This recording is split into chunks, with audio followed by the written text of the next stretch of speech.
you're going to live beyond limits, first thing to do is review your resources. Disciples said, send them away. Jesus said, what you got? Disciples said, send them away. Jesus said, what do you have? Go and see. I don't know if there are more powerful words in this passage, because in order to meet the need and have some impact, Jesus tells the disciples then and now, here it is, to look inward and not outward. Jesus is saying, I ain't worried about you trying to go find something that you ain't gonna have in the first place to meet the need, because here it is. It's dangerous to look through lenses of lack.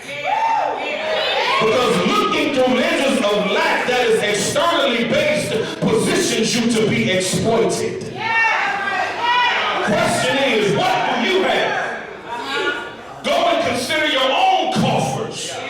What do you have? Jesus says you feed them. The disciples think that in order to meet such a great need, that they must participate in the economic ethic of the day, which relies solely on participation in and dependence on a market culture that demands acquiring of goods and services external to them for their survival. The disciples, here it is, have been mentally manipulated into an anti-African external-based ethic that thinks in order to have their needs met, that the market has to be their master.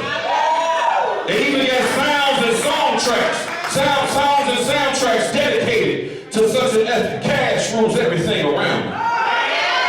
Cream, get the money. Come on, listen to me here, hip hop. They've been mentally manipulated to not fish differently, but fish dependent on market ethics.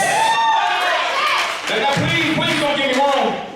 It's important they know the market. Nowadays, it's important we know how to handle the market and the money. But it ain't all about money. Market and financial literacy in our community is a must. More than Sunday school or Bible study. How to tithe, how to save, how to invest, how to live. How do we save for retirement? How do we deal in investments that build wealth across generations so our grandkids ain't got to be going through the same thing that we going through? How do we philanthropically support institutions for advancement, like Waycoast, like Parker? We need to know how to handle market and money, and too often we live and let money handle us instead of us handling it.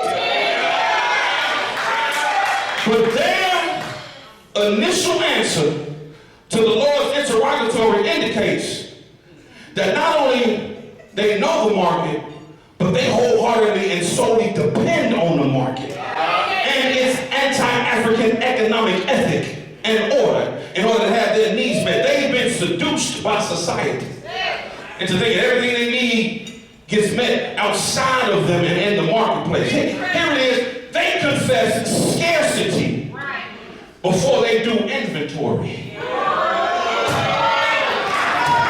And it reveals a consciousness of market scarcity rather than consciousness of God's sufficiency. So Jesus comes back and invites them to fish differently and find resources right where they are. What do you have? Go seek.